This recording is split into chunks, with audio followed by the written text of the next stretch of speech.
Why you wouldn't last a day in the Mongol Empire. You wake before the sun, jolted from uneasy sleep by the sound of wind scraping across taut felt. The air inside your yurt is cold, sharply, bitterly cold. There's no real insulation, only layers of thick wool and animal skin stretched across a wooden frame. You're curled beneath a stiff sheepskin blanket, lying on a mat that smells faintly of smoke and old sweat. Around you, the rest of the camp is slowly stirring coughs, groans, footsteps across the frozen ground. Outside, the pale blue light of dawn creeps over the steppe, revealing a flat, endless landscape broken only by the shapes of other yurts and the movement of livestock penned close to the encampment. You're in the Mongol Empire, though not in a palace or city, because in 1225, those aren't the places where the real empire lives. The empire stretches from the Siberian forests to the edges of Central Asia, but its heart remains here, in this vast open plain where the wind never rests. You are not a Khan or even a warrior. You're a person trying to survive, one day at a time, in a world that demands constant motion, constant work, and constant endurance. Your morning begins with chores. You pull on stiff boots, tie a sash around your waist, and stumble out into the biting air. The animals need attention first: sheep, goats, yaks, and maybe a few hardy horses if your family is well off. These animals are not just sources of food, they are your livelihood. Milk must be gathered before the sun rises too far. Dung needs to be collected to fuel the cooking fire. You'll pat the sides of your horse, check the ropes securing the pens, and whisper half-formed thoughts to the wind, as your ancestors might have done. There's no break between domestic life and survival. Women carry much of the household burden, tending to food, children, water, and clothing, while men focus on hunting, herding, or military patrol. But the lines blur when the weather is harsh, or when there's a long migration ahead.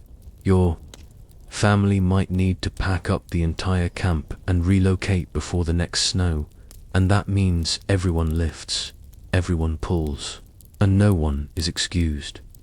What you eat is simple, functional, and repetitive. In the morning, you might drink salted milk, tea, thickened with butter, to fight the cold.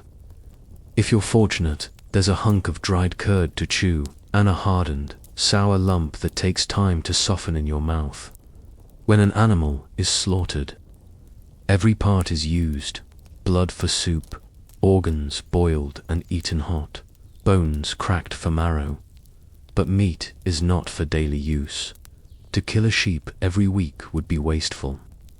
You rely on milk, on dried products, and on your ability to stretch each resource as far as it will go. Perhaps the most famous drink of the steppe is fermented mare's milk rag. It is sour, fizzy, slightly alcoholic, and considered a mark of hospitality. You drink it out of politeness, but the taste is difficult to bear. It churns in your stomach in unfamiliar ways, and while your Mongol neighbors down it casually, for you it may become a laxative ordeal. Add to that the absence of toilets and the wide, flat openness of the land, and the result is uncomfortable, to say the least. The wind never stops. Even in the summer, when the grass is high and the sky a bright, empty blue, there is always a breeze or a gale whipping across the plains. Dust gets into everything: your eyes, your food, your blankets, your mouth while you sleep. Sandstorms can rise suddenly and with no warning, stinging your skin and clogging your nose. In winter, the same wind turns lethal. Temperatures fall well below freezing. Horses grow shaggy winter coats. Children huddle close to fires, pressed together for warmth. Sometimes, entire herds die in a single snowstorm, and when they do, families, may not survive the season either. You don't bathe often. There is water, but it must be hauled from streams or melted from snow, and it is needed first for animals and tea. Bathing is rare, and in the cold months, considered dangerous. Soap is almost unknown. Instead, you wipe your face with milk, or use a bit of fat to soften your hands. Hygiene is pragmatic, not aesthetic. Illness is common. Parasites, skin infections, lung problems from the smoke of the dung-burning stoves. If you fall sick, there are herbal remedies, but no real cures. Still, there is rhythm in this life. The Mongols measure time not by clocks, but by the turning of the grass, the stars in the sky, and the habits of animals. A boy might be counted by how many winters he has seen. A woman might remember events not by dates, but by the year when the goats gave poor milk, or when the river froze too early. This is not a life of leisure, but it is one of close attention to the weather, to the ground, to the sky. You sleep lightly, waking often to the movements of animals, to the sound of wind shifting the yurt's covering, to the cough of a neighbor on the other side of the fire pit. You dream, maybe, of fruit you'll never eat, of walls and roofs that don't flap in the wind, of quiet that isn't broken by howling dogs or screaming goats. You'd like to think you'd last a day here, but even one day is hard. You have to eat food that unsettles you, work non-stop from dawn to dusk, accept the loss of privacy and the ever-present dirt, wind, and cold. You must suppress complaints and endure. This world is shaped not by comfort, but by necessity, and all this is just daily life. You haven't even faced war, yet only the ordinary, repetitive, grinding survival of a people who lived and thrived in one of the most unforgiving landscapes on earth. Why, then, did they not only endure, but conquer? If you've managed to survive the first day milking goats, chewing dry curds, shivering through the wind, then you've only just begun to understand life under the Mongol Empire. Because what made this society more than just a cluster of tents and herds wasn't merely how its people lived, but how they fought, how they organized, and how they built an empire from horseback with astonishing speed and brutality. The Mongols were not just herders. They were riders, exceptional lifelong masters of the horse. From the age of 3 or 4, children were taught to ride. You wouldn't be handed a stick pony or gently led on a soft trail. You would be placed atop a small, powerful horse and expected to hold on. If you fell off, you got up. If you were thrown, you learned. There was no room for weakness. By the time you were 10, you could ride for hours without a saddle, using your legs to steer, shooting a bow while galloping at full speed. This wasn't a skill, it was a requirement.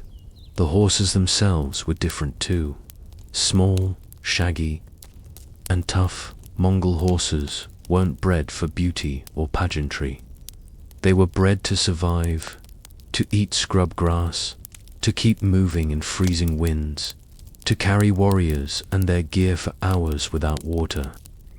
Every warrior kept multiple horses, rotating between them on long campaigns.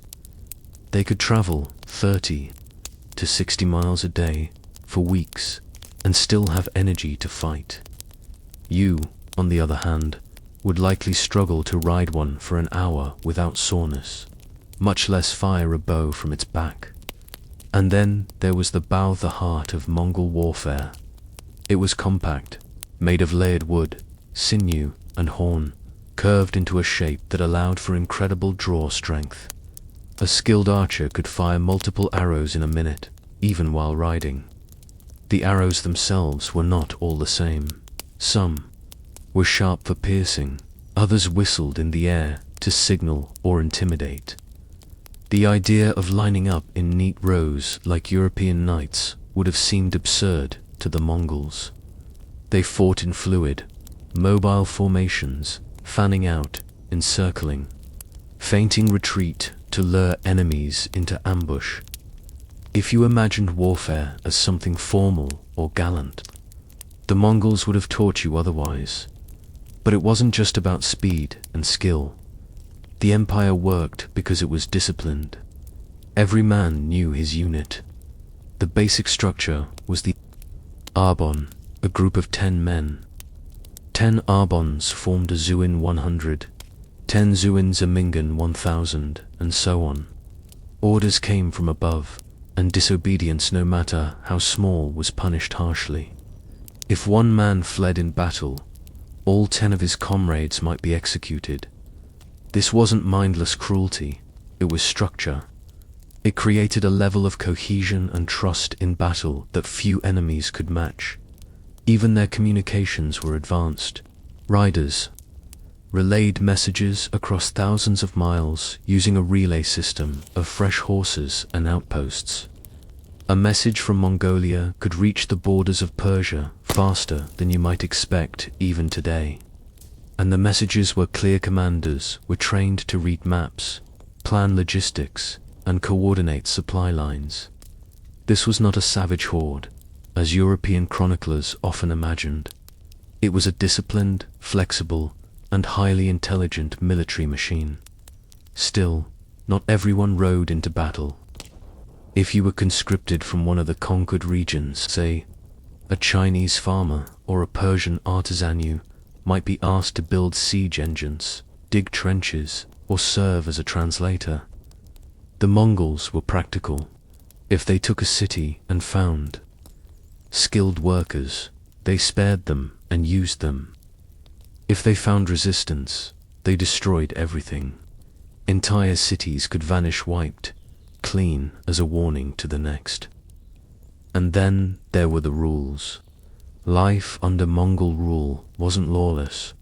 In fact, it was governed by a strict code known as the Yasan Oral Law, attributed to Genghis Khan. It covered theft, adultery, desertion, tax evasion, even cleanliness of weapons.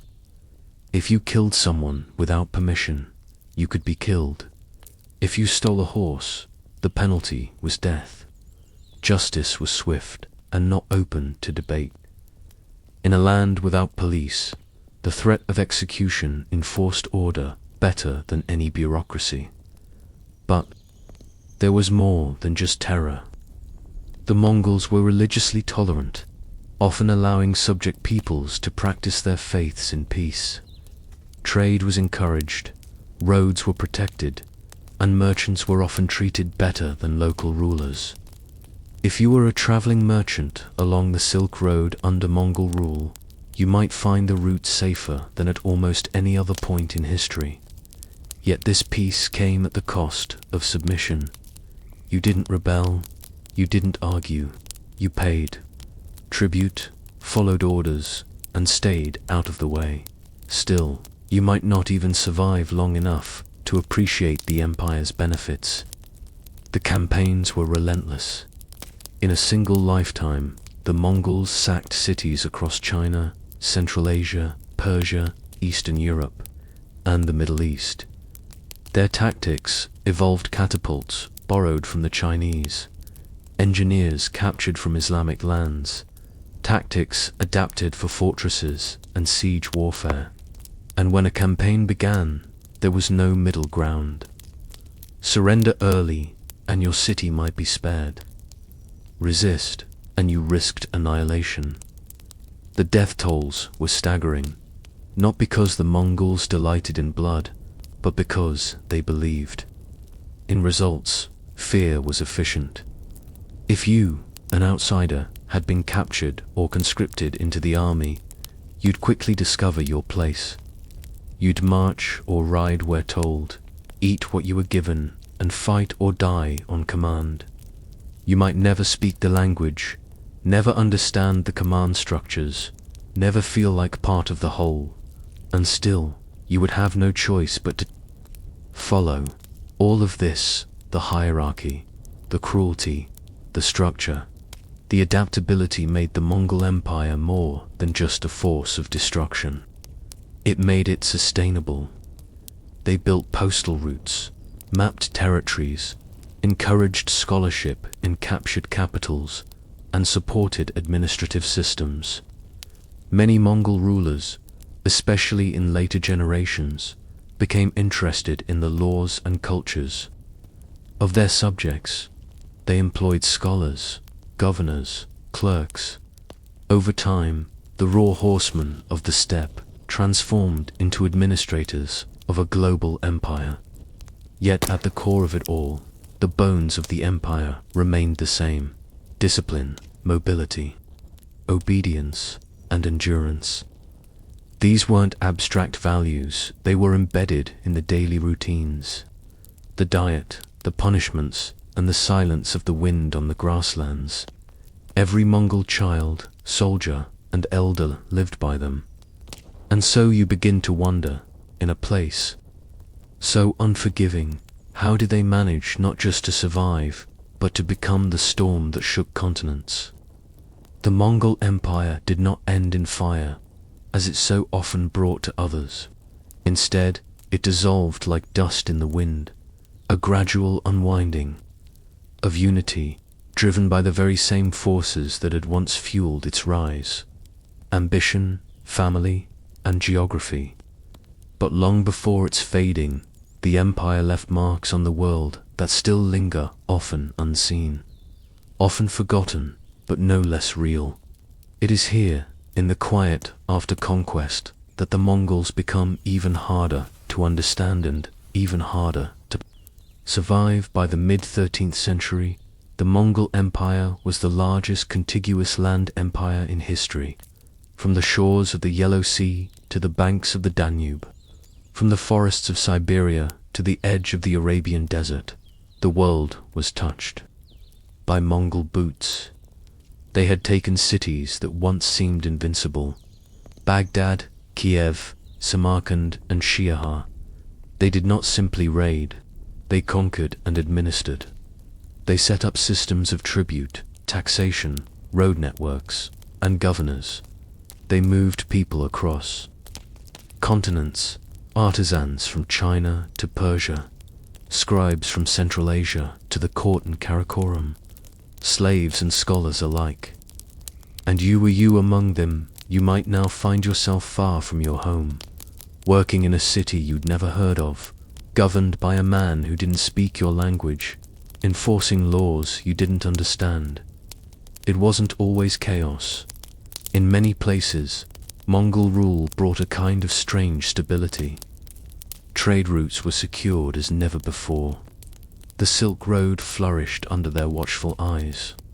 Caravans carried spices, silks, gold, paper, and ideas from one end of the world to the other.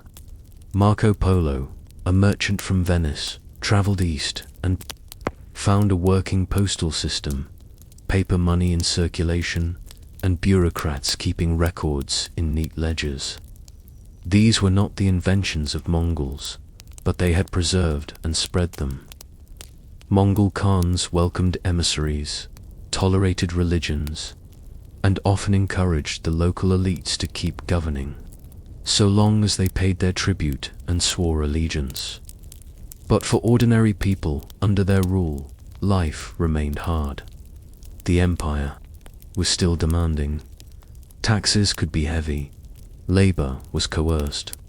Your home, your land, even your family could be relocated at a Khan's whim. If you were a farmer in northern China, you might see your village emptied to supply grain to a distant army.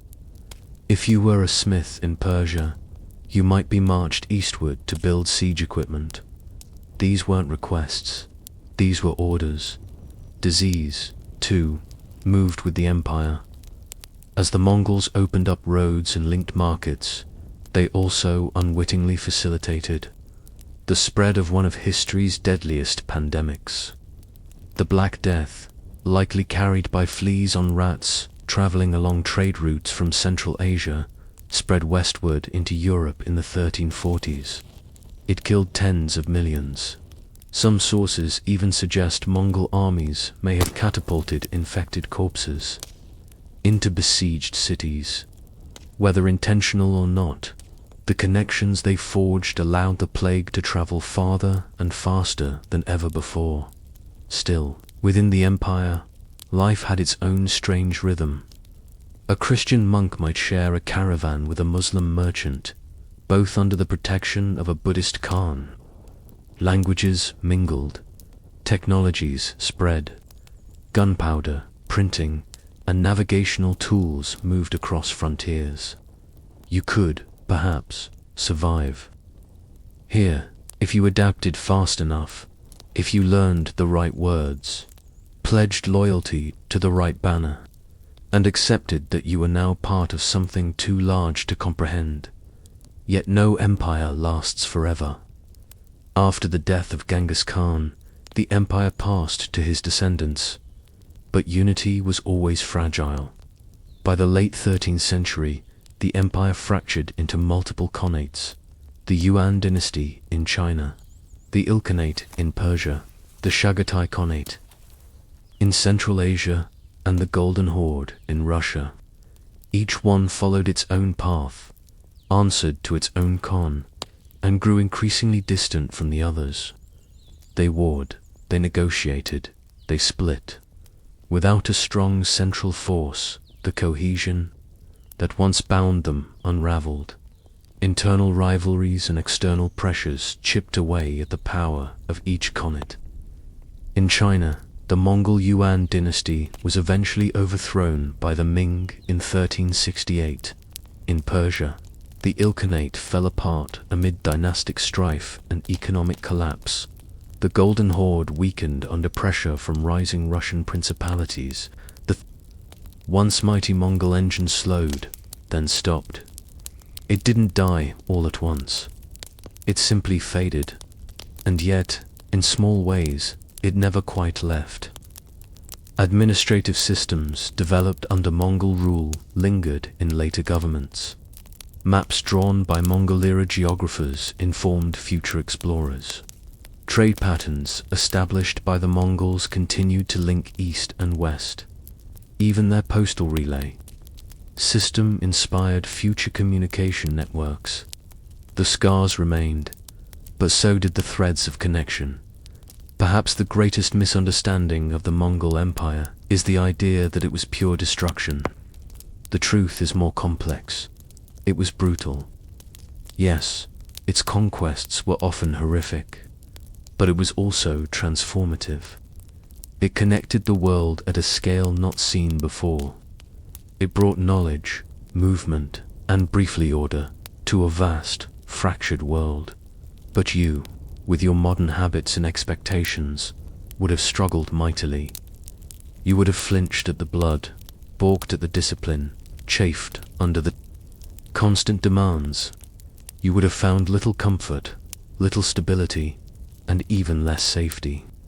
Your body might not have withstood the cold, your stomach not the food, your conscience not the violence. You wouldn't have lasted a day. Not really, not without surrendering some part of what you believe makes you civilized.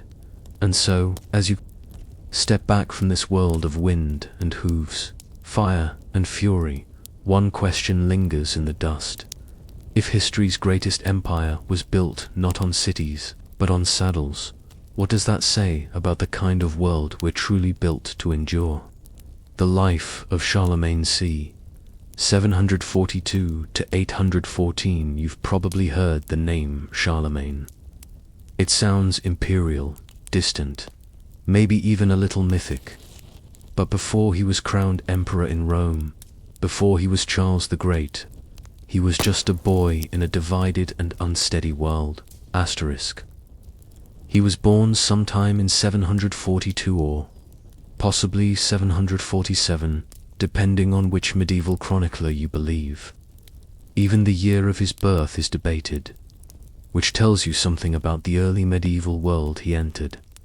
Unclear, unstable, and poorly recorded.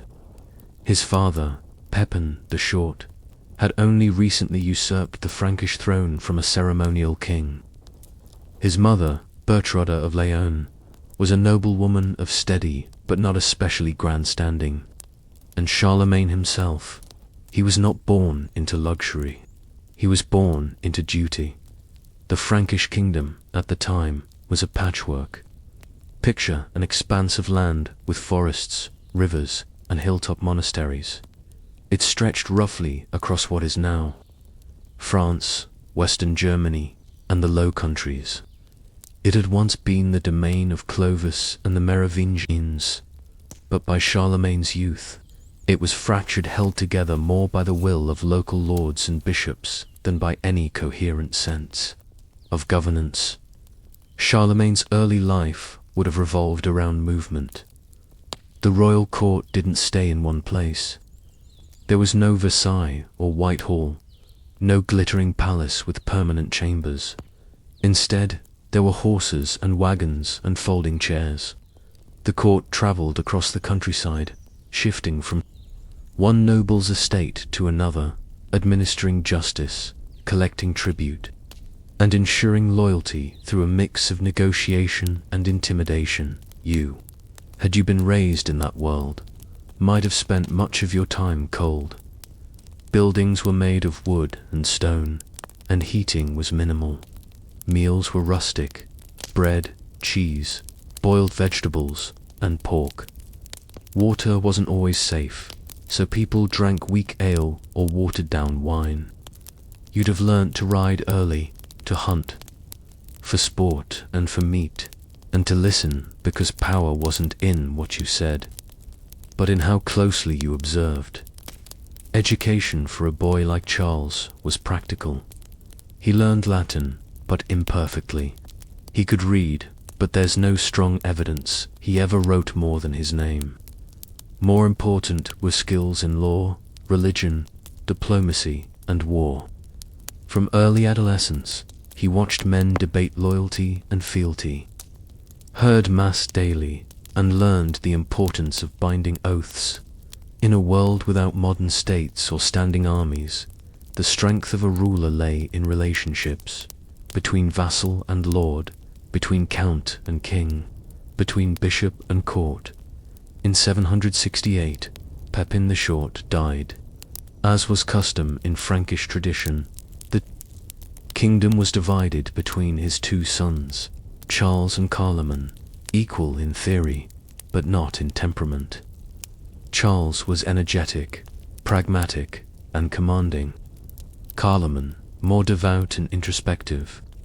The brothers did not get along. Their territories were distinct, but their rule overlapped. Disputes simmered. The threat of civil war was very real. But then, in 771, Carloman died unexpectedly. The cause remains unclear. Perhaps divine convenience. Perhaps divine convenience. His widow fled to Italy with their sons, seeking protection under the Lombards. Charles, now the sole ruler of the Franks, took power quickly and without apology. He consolidated his hold and began to act decisively. His reign as a warlord king had begun, and war, for Charlemagne, was not simply a tool, was a lifestyle. Over the next 4 decades, he would lead nearly constant campaigns against the Saxons to the north, the Lombards to the south, the Avars to the east, and the Moors in the Spanish marshes. Each war had its own pretext: religion, loyalty, expansion, but all served to bind the kingdom together. Charles brought not just swords, but priests. Wherever he went, he brought the cross. Converts were baptized, often at sword point. Rebels were punished. Pagans were re-educated. It was, in many ways, a brutal business. Yet it would be a mistake to imagine Charlemagne as simply a violent conqueror. His mind worked in multiple directions.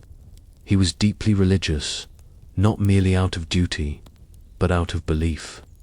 He saw himself as a protector of the Christian people. He corresponded with popes and theologians, debated the finer points of doctrine, and funded monasteries. He was also practical. He reformed currency, standardized weights and measures, and worked to restore learning and clerical discipline across the kingdom. And so you find yourself standing in a world where literacy is rare, but the spoken oath is sacred, where kings ride to battle with priests in tow, where courts are movable and justice is personal. It's not a medieval fantasy, nor a dark and lawless time. It's something stranger, a world in transition in which a man like Charlemagne could be both brutal and visionary. In Aachen, he began to build his capital, not a city in the modern sense, but a palatine complex, palace, chapel, and court.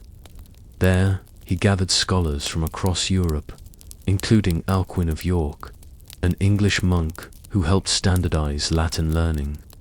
Together, they promoted what would later be called the Carolingian Renaissance, modest but vital revival of letters and learning. It wasn't grand, but it laid foundations for centuries to come. By the year 800, Charlemagne had become the dominant figure in Western Europe. And on Christmas Day that year, in a ceremony that surprised even him more so, he claimed a pope, crowned him Emperor of the Romans. It was a title that hadn't been used in the West in over 3 centuries. It wasn't merely symbolic. It marked a shift, the fusion of Roman, Christian, and Germanic traditions into something new. But what did it mean to be an emperor in a world still fractured by feudalism and local loyalties? What authority did he truly hold? And how long could such a creation last? When Pope Leo III placed the imperial crown on Charlemagne's head in the year 800, it was more than a ceremonial moment, it was a message. Rome had fallen centuries earlier. The old Western Roman Empire had collapsed under the weight of invasions, internal rot, and political disunity. But now, in a quiet chapel on Christmas morning, a new Roman emperor had been born, one with blood, Frankish power, and Christian purpose. Still, an empire crowned is not an empire controlled. The lands Charlemagne ruled were not a cohesive state with borders, flags, and bureaucracies. They were a mosaic of local customs, tribal loyalties, and semi-independent lords. If you had wandered through the empire on foot, by horse, or in an ox cart, you would have passed through dozens of regions with distinct dialects, laws, and traditions. In Aquitaine, peasants still followed local lords whose allegiance to the emperor was tenuous. In Saxony, Christianity was new and fragile. In Bavaria and Lombardy, noble families still clung to their autonomy. So how did Charlemagne hold it all together? Through movement, repetition, and personal presence. He traveled constantly on horseback, through forests and over rivers, visiting far-flung provinces, hearing petitions, settling disputes. These journeys, known as placita, were royal circuits where the emperor met directly with subjects. Charlemagne didn't rule from a single capital, but from wherever he happened to be. If you were a local count or bishop, you never quite knew when he might appear, and that uncertainty kept you obedient. But personal rule alone wasn't enough. Charlemagne built a structure of delegated authority, using trusted agents, known as missi dominici, the Lord's envoys. These were pairs of officials, one cleric and one lay noble, who were dispatched to enforce royal orders, inspect the conduct of local leaders, and report back. They rode with written instructions, administered oaths of loyalty, and checked for corruption. In many ways, they were the nervous system of a scattered body, keeping the emperor informed and his influence felt. Then there was law. Charlemagne issued capitularies, legal instructions, often practical and local. Some regulated religious behavior, how often monks should pray, or whether clerics could hunt. Others managed economic concerns, price controls, weights and measures. And many focused on military readiness and land tenure. These laws weren't always uniformly enforced, but they reflected a vision, order in a disordered world. Education and religion were central to that vision. Charlemagne believed that ruling well required more than power, it required knowledge. He famously lamented his own inability to write fluently and wanted better for his people. At his urging, monasteries became centers of learning, not just piety. Schools were established to teach Latin, arithmetic, and scriptural reading.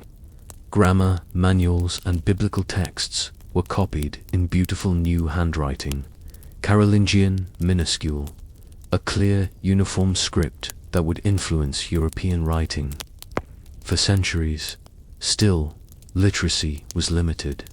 Most people remained illiterate and far removed from scholarly debates. You, as an ordinary villager or field hand, would not have known of Alcuin or the debates on the Trinity, but you might have noticed the arrival of a new priest, or the construction of a stone church, or the king's soldiers passing through. With news and taxes, the emperor's Christian faith also shaped his policies, both at home and abroad. He mandated tithes, regulated clerical behavior, and sent missionaries into newly conquered lands. His reign marked a turning point in the fusion of church and state. The church wasn't simply protected, it was integrated into governance. Bishops were often royal advisors. Monasteries held land and produced wealth. Priests preached loyalty not only to God, but to the emperor, who styled himself rex ex sacerdos, king and priest. There was a paradox at the heart of Charlemagne's rule. He was a warlord, but also a reformer. He upheld Christian virtue, but enforced it with executions. He sought peace through dominance, learning through control, and yet, under his hand, something like Europe began to take shape, not as a political union, but as a cultural idea. Latin Christendom, with its shared faith, script, and moral codes, started to knit together people who had once thought only in tribal or local terms. But his empire was also fragile. Behind the carefully crafted laws and religious reforms, the machinery of control was basic. Roads were often poor. Messages moved slowly. There were no standing armies, no regular tax systems. Power was personal. Loyalty was conditional. If Charlemagne were to disappear, what would remain? That question would haunt the final years of his life. As he aged, the emperor grew more introspective. He spent more time in Aachen, focusing on liturgical reforms and religious councils. His son, Louis the Pious, was named emperor in 813. Unlike Charlemagne, Louis was quieter, more devout, less commanding. The transition of power seemed peaceful enough, but beneath the surface, tensions stirred. The empire had grown too large for any one man to manage indefinitely. Charlemagne's own method of governance, deeply hands-on, reliant on personal loyalty, was not easily transferable. And so, in the twilight of his life, the emperor found himself preparing for an uncertain legacy. He died in January 814, after a long illness. The cold winter air of Aachen settled around his palace, and the empire that had traveled so far with him paused to consider what might come next. He was buried in Aachen Cathedral, his final resting place, a mix of Roman, Christian, and Frankish styles. His tomb, like his reign, was a fusion of traditions, and so Charlemagne passed into legend. But the empire he left behind would not stay whole. His successors would struggle. His grandsons would divide the lands. The dream of a united Christendom under a single emperor would never quite be realized again. Still, the question lingers, like the slow tolling of a cathedral bell. If one man could hold a continent together by force, by faith, and by sheer will, what happens when that will is no longer there? After Charlemagne's death in 814, the empire did not crumble overnight. His son, Louis the Pious, inherited the throne peacefully. There were no violent coups, no immediate civil wars. But something deeper began to unravel, something more subtle. The machinery that had held Charlemagne's realm together began to slow, and with time, break apart. Louis was not his father. He was gentle, pious, and overly fond of consultation, while Charlemagne had ruled with a firm hand and an instinct for when to compromise and when to strike. Louis preferred consensus. In a realm full of ambitious nobles and watchful clerics, that meant trouble. His efforts to reform the court, eliminating corruption, encouraging monastic life, ensuring proper religious observance, may have been morally admirable, but they often alienated those whose loyalty had been secured through Charlemagne's rewards and careful patronage. One of Louis's first acts was to remove some of the most powerful advisors from his father's court. This broke the trust of key families. He also reversed some of Charlemagne's political compromises, angering powerful nobles in Aquitaine and Bavaria. Even worse, he revived an old Frankish custom that Charlemagne had cleverly avoided, dividing the empire among sons. At first, Louis intended to pass the entire empire to his eldest son, Lothair. But then he had more children, and with each new heir came new divisions of land. Each son was promised a share of the empire, just symbolic, but real. This sowed discord, not just between sons, but across the empire. Loyalties became tangled. Nobles began picking favorites. The dream of a unified Christian empire, so fragile to begin with, was slipping.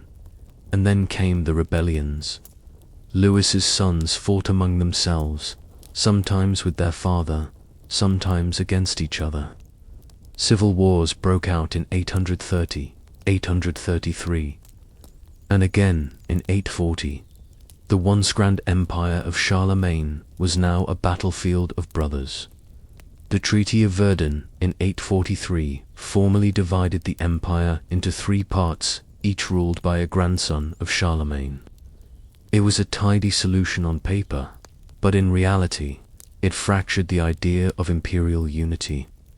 To the west, Charles the Bold ruled what would become modern France. To the east, Louis the German took the lands that would evolve into Germany. And in the middle, the unlucky Lothar retained the imperial title, along with a strip of land stretching from the North Sea down through Burgundy and into northern Italy. This central territory, awkwardly positioned and often contested, would become one of the most unstable regions in European history. The empire was not dead, but it was no longer whole. Meanwhile, the outer world was changing rapidly.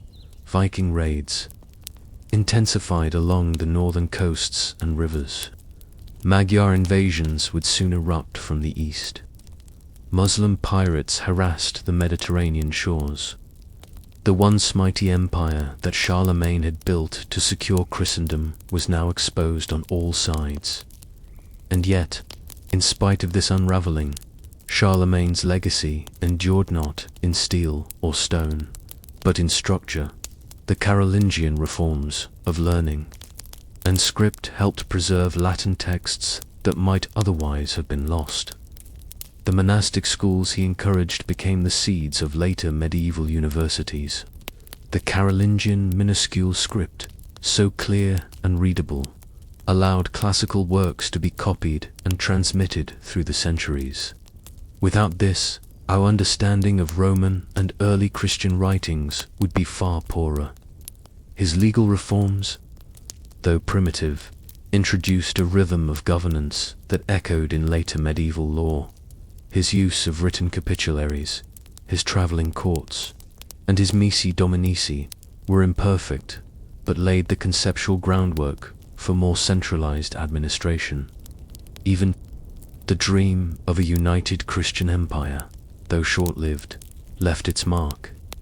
Later, rulers from Otto the Great to the Holy Roman Emperors looked back to Charlemagne as a model. Napoleon, a millennium later, would crown himself emperor with Charlemagne in mind. His very name, Carolus Magnusby, came shorthand for imperial. Ambition in Europe, the Church too would remember him. Though never officially canonized by Rome, Charlemagne was treated as a saint by local cults in Aachen and elsewhere. His reign became a kind of golden age in ecclesiastical memoria, time when the sword and the cross had moved in unison. But not everything he left behind was idealized. Charlemagne's campaigns against the Saxons, in particular, cast a long and brutal shadow.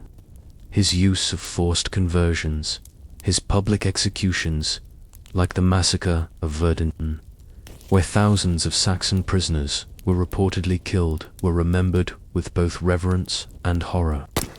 They speak to a time when religion was a tool of state power, and when state power was upheld by violence. And yet, that is the paradox of Charlemagne. He was not simply a man of peace, nor just a conqueror. He was a product of his time, shaped by the expectations of tribal kingship, the authority of the church, and the shadow of Roman greatness. He acted not out of cruelty, but out of conviction that order, faith, and unity required strength.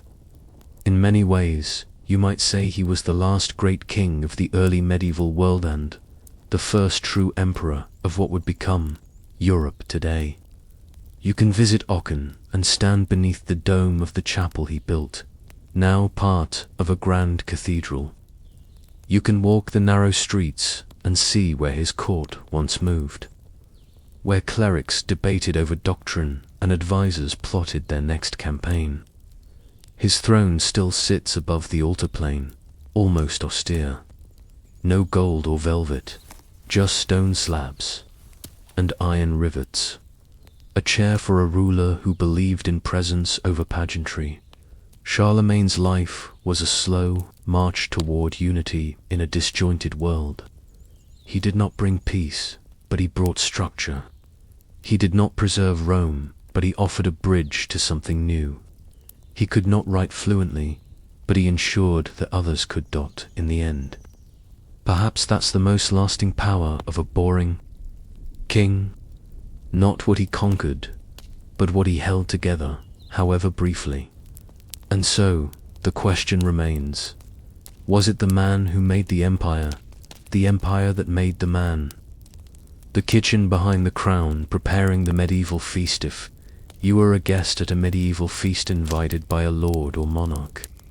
Perhaps to celebrate a marriage, a treaty, or a saint's day you might remember the spectacle, roaring fires, glistening meats, endless wine, and entertainments that seemed to never end. But behind that dazzling display of wealth and power was a world of preparation, planning, and routine, a world that, for many, was far less glamorous than the feast itself. To understand medieval feast culture, you must first understand what it meant to feed people on a grand scale in a world without refrigeration, standardized weights, or consistent seasons. A noble feast could involve hundreds, sometimes thousands, of mouths to feed. Everyone from dukes and abbots to kitchen hands and musicians needed to be accounted for. The preparation often began weeks in advance. In great households or royal courts, the kitchen was not a single room, but a network of specialized spaces. There was a pastry room, a boiling house, a spicery for precious seasonings, a buttery for drink, and a larder where meats were salted and stored. Each space had its own staff. The master cook oversaw it all, but below him were ranks: the turnspits, who rotated roasting meats, the boys who plucked birds, the scullions who scrubbed pots, and the pantlers who managed bread. Food procurement was a task unto itself. Estates had to coordinate with local markets, monasteries, and manors to ensure adequate supplies. Some lords raised their own livestock or maintained fish ponds. In coastal regions, salted herring and dried cod were staples. In wealthier households, peacocks and swans were fattened for display as much as for eating. Then there was the spice, trade critical to flavor and preservation. Cinnamon, cloves, pepper, and nutmeg were not only culinary additions, but symbols of global reach and power. Many spices came from as far as India or the Moluccas, passing through Arab merchants, Venetian traders, and Genoese ships. Their cost was astronomical, and so their presence at a feast signaled wealth. One of the less romantic aspects of feast planning was dealing with the calendar of fasts. The medieval Christian year was filled with days when meat, dairy, or even eggs were forbidden. Cooks had to adjust their menus to reflect Lenten or Advent restrictions, often substituting fish or almond milk, or preparing imitation meat from vegetables or legumes. On major feast days that fell during fasting periods, clever workarounds were expected and judged.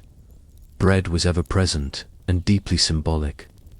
It came in various forms: manchet for the elite, a fine, white loaf, cheat or maslin mixed grain, and trencher bread, which doubled as a plate. After the meal, trenchers soaked in sauce and meat juices were given to the poor or animals, though sometimes they were simply discarded. Bread was not just sustenance, it was structure. Drink, of course, flowed freely. Ale and mead were common, especially for those lower down the social ladder. Wine was reserved for the upper classes and ported with care. In England, Gascon wine from southern France was a staple, often sweetened or spiced. Some feasts served Hippocras, a mulled wine filtered through cloth bags filled with cinnamon, sugar, and ginger. Once the ingredients were gathered, the feast moved into its second phase: staging. Tables were set, not with individual plates, as today, but with shared trenchers, knives, and sometimes spoons. Forks were rare and often considered foreign or decadent. Tablecloths were laid with precision, and seating arrangements reflected social hierarchy down to the smallest degree. The order of service was a matter of intense protocol. A nobleman seated too far from the host, or served after someone of lower rank, might take offense. Ceremony began before the first dish. Hand-washing was not just hygienic, it was ritual. Servants brought basins of scented water for guests, often accompanied by music. Then came the procession of dishes, meats, pies, puddings, and sauces, carried with fanfare from kitchen to table. A particularly prestigious dish might be announced aloud, like the roasted boar's head, apple in mouth, or the live bird pie that released doves upon opening. But the true art was in presentation. Entire animals were dressed and redressed. A cooked swan might be sewn back into its skin and feathers before being served. Turrets of marzipan, sugar sculptures, and jellied molds added color and spectacle. The goal was not only to feed but to impress. If you were in the great hall watching it all unfold, you'd have seen stewards directing servants like generals in a battle. Everything had to arrive warm, beautifully arranged, and in perfect order. The music played. The dogs were kept back. The lord toasted the room, but not everyone ate the same food.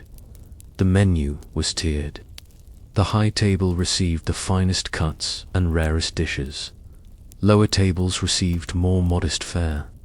The kitchen managed multiple menus at once, some guests feasting on roast venison with spiced wine, others on pottage and rye bread. Feasts were not merely about indulgence. They were tools of politics, alliances, and power. Hosting a feast showed strength. It bound vassals and rivals with obligations. A poorly executed meal or a cold dish could spark gossip, if not grievance. The table, in many ways, was a court of its own. By the end of the feast, musicians, poets, and jugglers might perform. Minstrels sang of battles and saints. Sometimes riddles or debates were staged for entertainment. Food, art, and conversation all mixed into a display of culture. But what happened after the feast? The scraps were gathered, the trenchers collected. Leftovers might be distributed to the poor or saved for household staff. The kitchens were scrubbed with ash and sand. Wine-stained tablecloths were soaked, and the staff bone tied blistered, often burned prepared for the next day. And so, while lords and ladies drifted off to sleep, poor to plotting, the real labor of medieval feast culture continued in the margins. Behind every shimmering goblet and sculpted pastry lay 100 quiet, unseen hands. But one must wonder, what did it really mean to gather and feast when most of the population lived on barley, cabbage, and hope?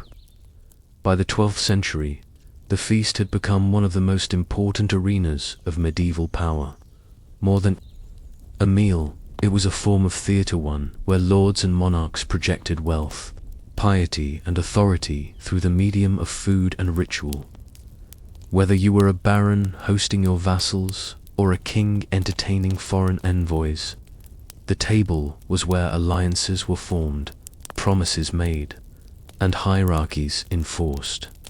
Feasts were often tied to important political or religious occasions, coronations, royal marriages, military victories, saint days, or even peace treaties. A successful feast could reinforce a ruler's legitimacy. A failed one might suggest weakness. Everything from the size of the roasted boar to the number of musicians was carefully calculated to communicate power. Seating arrangements were particularly significant. In a rigidly hierarchical society, placement at the table said everything about your social and political standing. The closer you sat to the lord or monarch, the higher your status. Even small shifts in proximity were noticed and could cause real offense. A bishop accidentally placed lower than a count. A disaster. A rival seated next to the host's daughter. A political statement. This careful orchestration extended to what was served and to whom. Rare dishes, such as imported oranges, sweetened almond milk, or intricately stuffed birds, were reserved for the elite. More common dishes, like pottages, rye bread, and cabbage, were served to the lower tables. Even within a single feast, there were multiple menus reflecting class, role, and favor. Diplomatic feasts, those attended by foreign dignitaries, were especially performative. Take, for example, the Christmas court of William the Conqueror in 1085, held at Gloucester. It was a carefully staged display of Norman power. William sat at a high table raised on a dais, flanked by bishops and barons, while his scribes read aloud the results of the Doomsday Survey. Comprehensive inventory of land and resources across England. The feast was as much a political event as a celebration. A king declaring dominion over his new realm in France.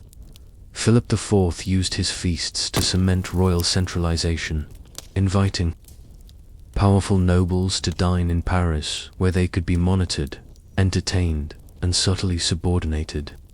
Lavish displays of gold plate, fine wine, and exotic spices reminded them where the true seat of power lay. Feasts were also occasions for the enforcement of social norms. Squires learned proper etiquette by serving at table, how to present dishes, pour wine, and respond to lords. Pages observed quietly, absorbing the codes of noble behavior.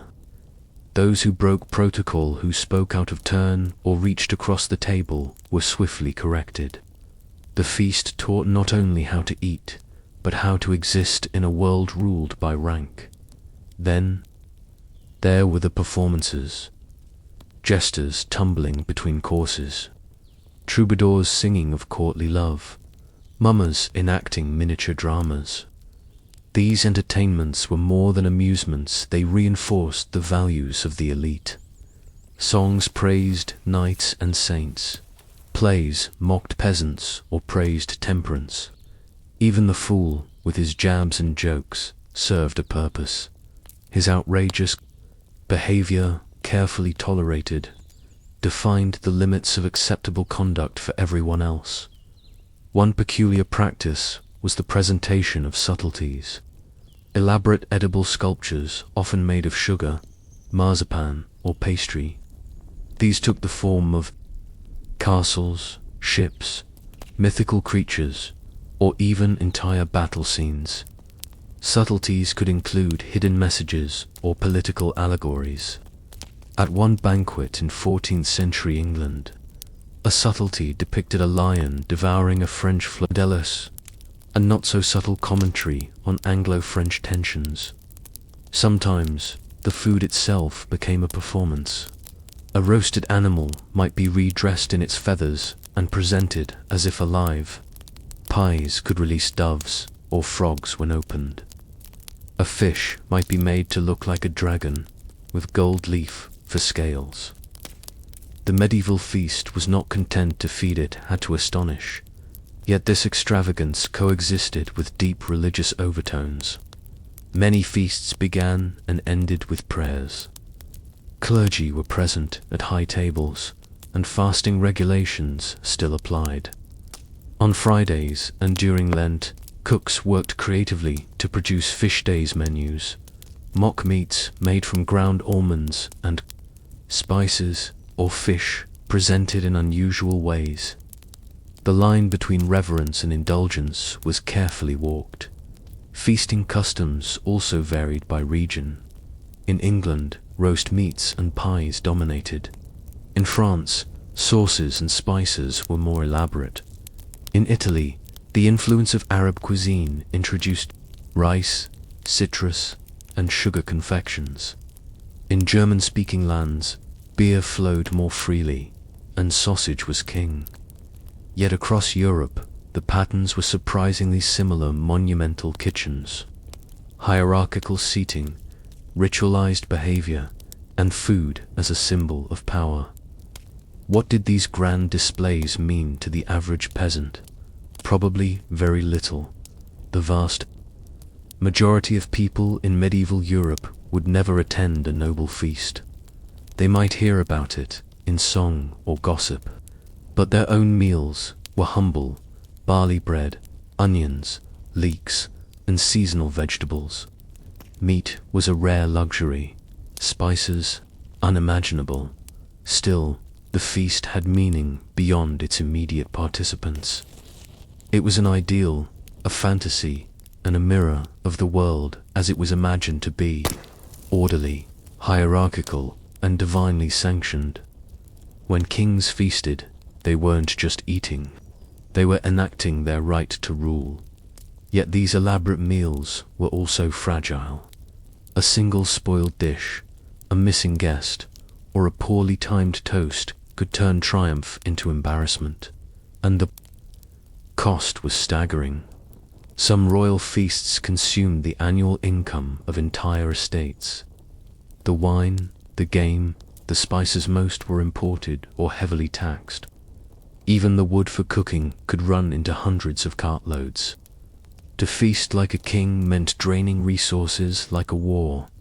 In that sense, the medieval feast was both power and vulnerability, an act of control that revealed just how precarious that control could be. And it raises a quiet question. When so much depends on bread, knives, and song, how much of medieval power was just illusion, dressed in gold leaf and marzipan?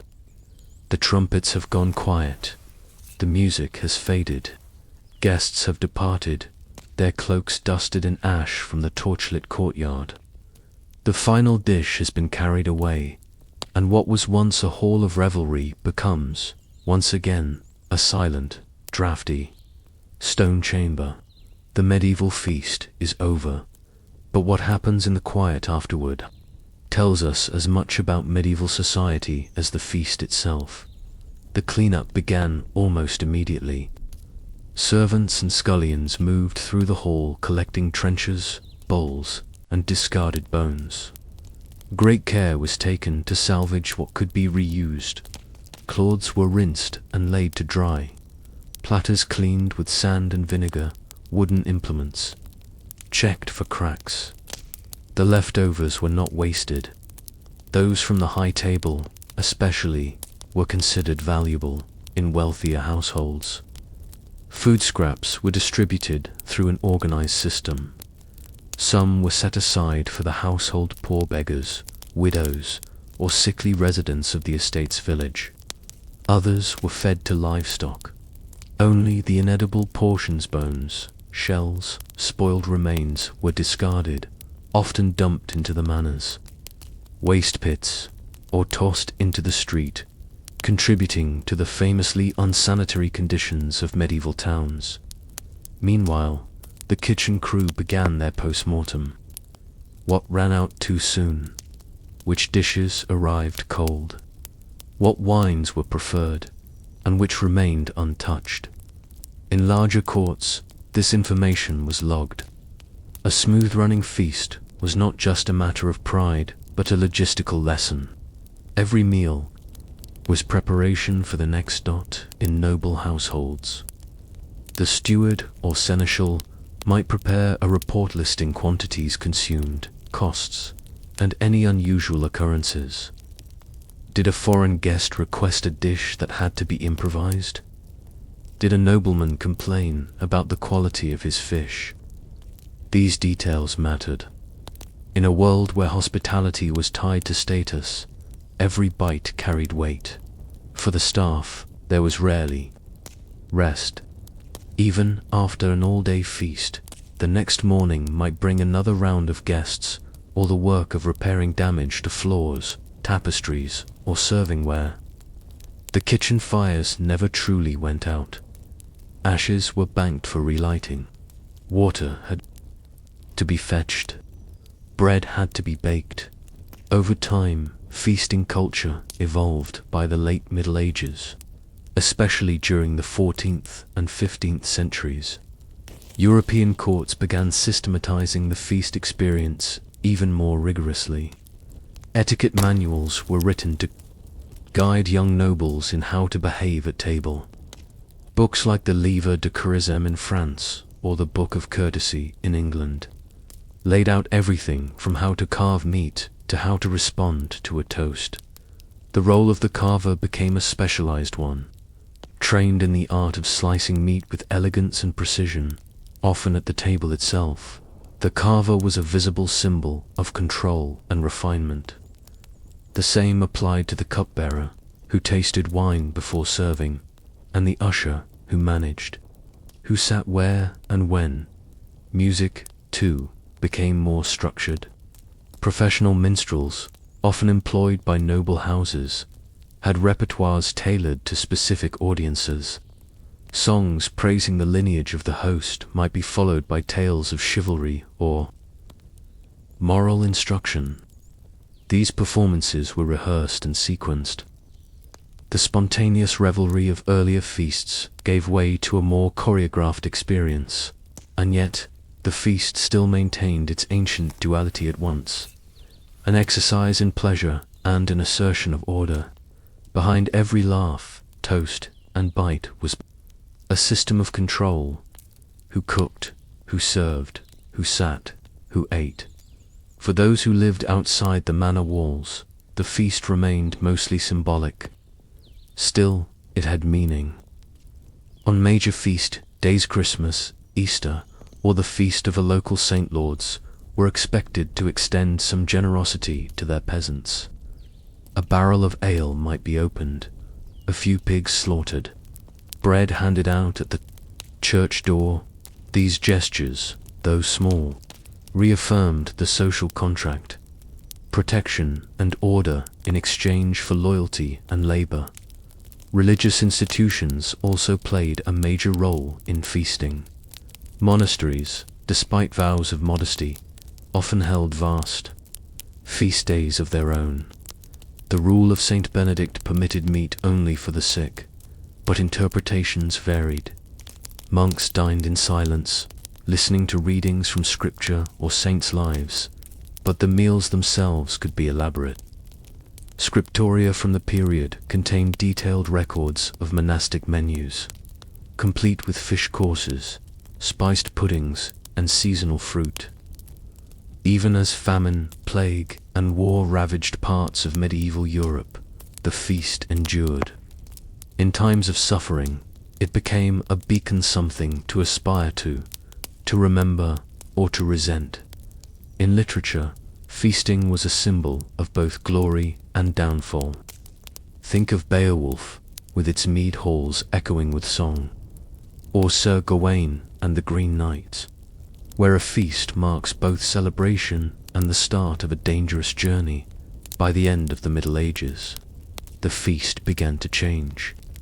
The rise of print culture, urban markets, and early capitalism altered how food was produced and consumed.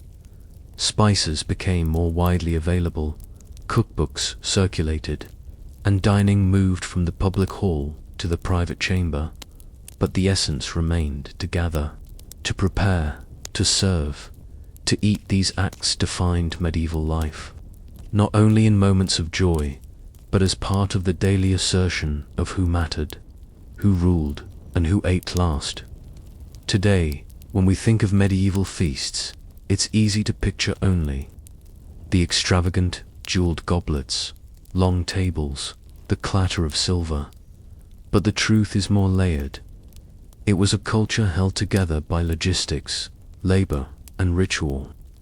It was a society where status could be tasted, and where every meal told a story.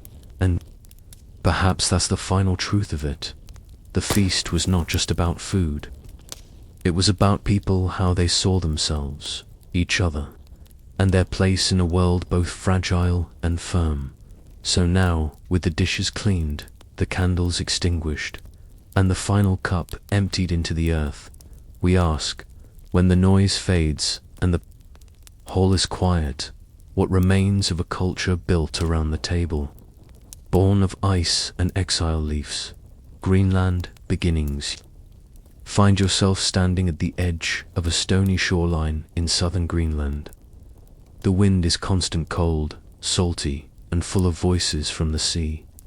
There is no softness here, just jagged cliffs, tufts of hardy grass, and the creak of a wooden longhouse behind you. It is the year 980, and the boy Leif is perhaps 10 years old. He is the son of Eric the Redder Man, exiled twice, first from Norway and then from Iceland, before founding a new settlement on the fringes of the known world. Eric's red hair and red temper were both infamous. Greenland, misnamed in a stroke of early propaganda, was no lush garden. It was tough, cold, and unforgiving.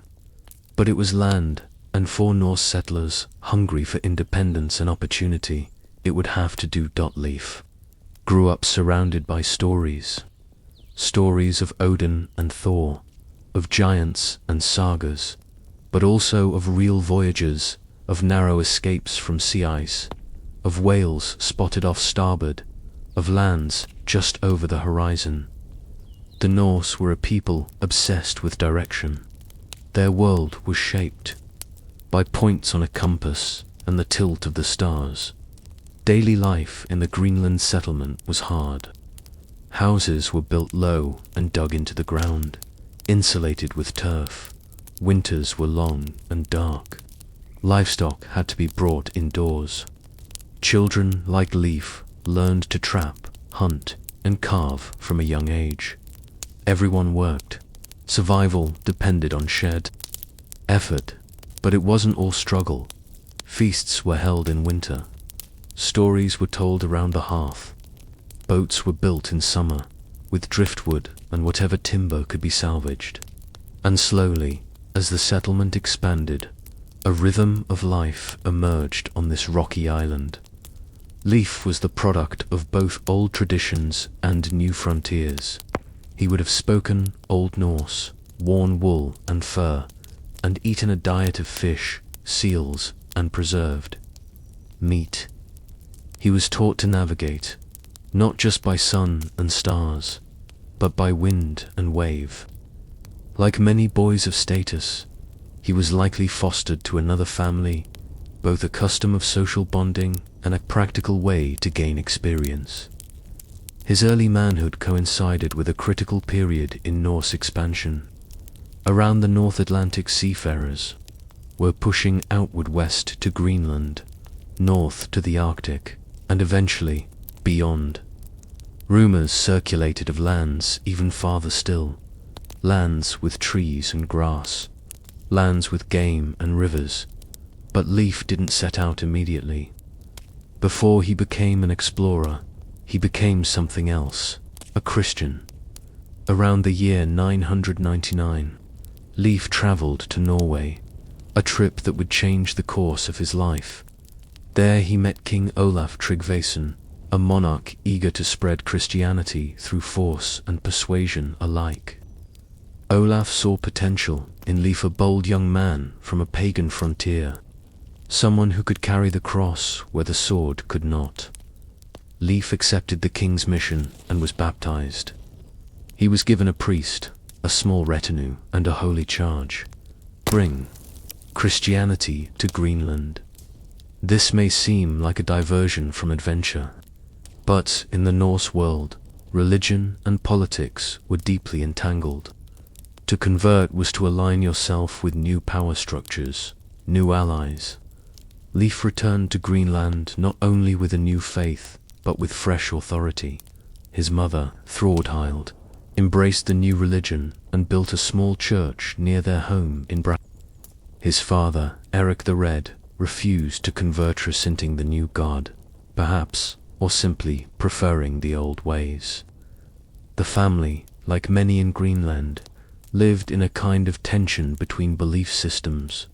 It was in this atmosphere, half Christian, half pagan, half settled, half restless, that Leif's next journey began. He had heard of strange lands to the west from another explorer, Bjarne Herjolfsson, who claimed to have sighted a distant coastline after being blown off course. But Bjarne had not landed. He had turned back. Leif, by contrast, was ready. He purchased Bjarne's ship and outfitted it with a crew of about 35 men. He brought timber, iron tools, livestock, feed, and perhaps even a priest. It's unclear exactly when he departed, but sometime around the year 1000, Leif Erikson sailed west into uncharted waters. He did not yet know that he would become the first European to set foot on the mainland of North America, nor that his journey would be forgotten for centuries, preserved only in sagas, half remembered and often doubted. All he knew was this: the sea called, the land waited, and the edge of the world was not far enough.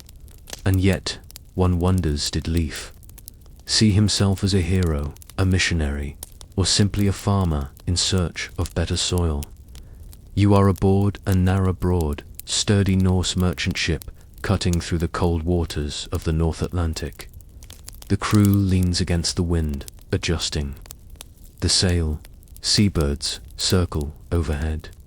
The air smells of salt, tar, and damp wool.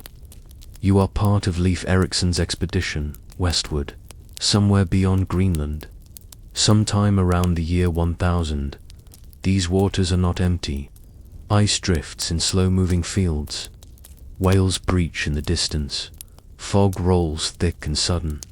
But Leif and his crew are not guessing. The Norse had no compasses, but they read the sea like a book. The shape of waves, the flight of birds, the color of water, they all offered signs. The sunstone, a legendary crystal that could locate the sun on cloudy days, may also have been used, though its existence remains debated. Leif's route, likely, followed what modern scholars call the stepping stones of the Atlantic. From Greenland, the ship would have passed Baffin Island, which the Norse may have called Helgeland, meaning stone land, then turned south to what might be Labrador Markland, or forest land, and finally to a more hospitable land, rich with grass, rivers, and vines. Vinland. But those names came later, perhaps after the return. At the time, each sighting was a guess, a hope, a memory in the making. What did they find? According to the saga of the Greenlanders and the saga of Eric the Red, Leif's party eventually landed in a place that was warmer and more fertile than Greenland. It had meadows, trees, salmon-filled rivers, and a mild climate compared to the harshness of the north. Grapevines grew there, at least the sagas claim so, which is why it became known as Vinland. Some scholars argue that what the Norse called vines may have actually been berries, like currants or cranberries, native to the region. Where exactly was this Vinland? The question has puzzled historians for centuries. The most widely accepted location is Lonso Meadows, a site at the northern tip of Newfoundland in modern-day Canada. There, archaeologists uncovered the remains of Norse-style turf buildings, iron nails, a spindle whorl, and other artifacts that match the tools and methods of early 11th century Norse Greenland. Leif's camp may not have been a settlement in the long-term sense. It was likely a seasonal outpost, a place to overwinter, explore inland, gather timber, and prepare for the return journey. The Norse called such stations byr or booths, similar to temporary camps used for hunting or fishing. The daily life in Vinland, even if brief, would have mirrored Greenland in some ways, preparing dried fish and smoked meat, weaving cloth from imported wool, repairing ships, tending to livestock or hauling wood. But it also meant encounters with a new land, strange flora and fauna, and perhaps other people. The sagas mention contact with the Skrillinger, Norse term for the indigenous peoples they encountered. Who these people were remains uncertain. They could have been ancestors of the Beothuk Mi'kmaq, or Inuit. The sagas described them with the distant curiosity typical of an outsider's view, observing their skin color, clothing, weapons, and boats. Initial contact may have been peaceful or neutral, but tensions eventually rose. In one account, Leif's brother Thorvald visited Vinland later and was killed in a skirmish with native inhabitants. Other expeditions faced hostility as well. The Norse may have been bold explorers, but they were few in number and far from home, even without direct conflict. The logistical difficulty of sustaining a transatlantic settlement would have been immense. Greenland itself struggled to maintain its population through harsh winters and scarce resources. Adding another fragile outpost to that system may have proven unsustainable. Still, for Leif, the expedition was a success. He returned to Greenland with cargo timber, grapes, and tales of fertile land. His voyage became part of the oral tradition, recorded generations later in saga literature, and though others would follow in his wake, Leif was remembered as Leif, the lucky not for conquering a continent, but for being the first of his kind to set foot on a new one. Back home, the world had not changed much. Greenland still shivered in the wind. His father, Eric, aging and still a pagan, remained unimpressed with Christian teaching. His mother, Thorhild, continued to press for religious devotion. Leif found himself, once again, caught between two worlds. He took over the family estate after Eric's death. He never returned to Vinland, but others tried. Leif's siblings, Thorvald, Thorstein, and Fretisich, launched expeditions of their own. Some found brief success. Others ended in failure, conflict, or even murder, according to the sagas. Still, Leif's journey was a quiet revolution. He had sailed from the edge of Europe to the shores of North America 5 centuries before Columbus, and he had done so not for gold or glory, but for timber, good pasture, and better weather. Yet this fact would be forgotten or ignored for hundreds of years. So we are left with this question: how does a man change the course of history, only for the world to turn away and forget? Imagine now the final years of Leif Erikson's life, not on the stormy sea, but in the windswept hills of Greenland. He is no longer the young explorer. His hands are rough, his beard streaked with grey. The longhouse is quieter now. The days are short, the winters feel longer. He was never a king, nor did he wish to be. There were no monuments built to him, no great battles won in his name. And yet, he had crossed an ocean to a land that few believed existed. He had returned not as a conqueror, but as a witness, one who had seen the edge of the world and come back to tell the tale. But the tale did not take root the way we might expect. The Norse did not colonize Vinland in any lasting way. After Leif's voyage and the later, more troubled expeditions of his siblings, the focus returned to Greenland and Iceland. Trade routes, weather patterns, and internal struggles made sustained settlement across the Atlantic impracticable. The Vinland voyages faded into legend, tucked into saga manuscripts written down long after the events. Greenland's Norse colonies themselves would last until the 1400s, eventually succumbing to isolation, climate shifts, and declining contact. With Europe, for centuries, the story of Leif Erikson lived on only in fragments, verses, place names, and the fading memory of a journey west. It was not until the 19th and 20th centuries that interest in Norse exploration revived. Scholars began to take the sagas more seriously, not as fairy tales, but as distorted echoes of real events. Archaeologists followed the clues to Newfoundland, where in the 1960s, Helge and Anne Stein Ingstead uncovered the site at Lons O Meadows. There it was, proof of a Norse presence in North America nearly 500 years before Columbus. A sod wall, iron tools, a spindle whirl for weaving, the bones of fish, not grandeur, not cities, just the ordinary remains of a small encampment, what the sagas had always described. Leif Erikson was suddenly, again, relevant. Statues were raised in his honor in Boston, in Seattle, in Iceland, and in Norway. Leif Erikson Day was declared a US holiday in 1964, observed on October 9th to honor Norse American heritage.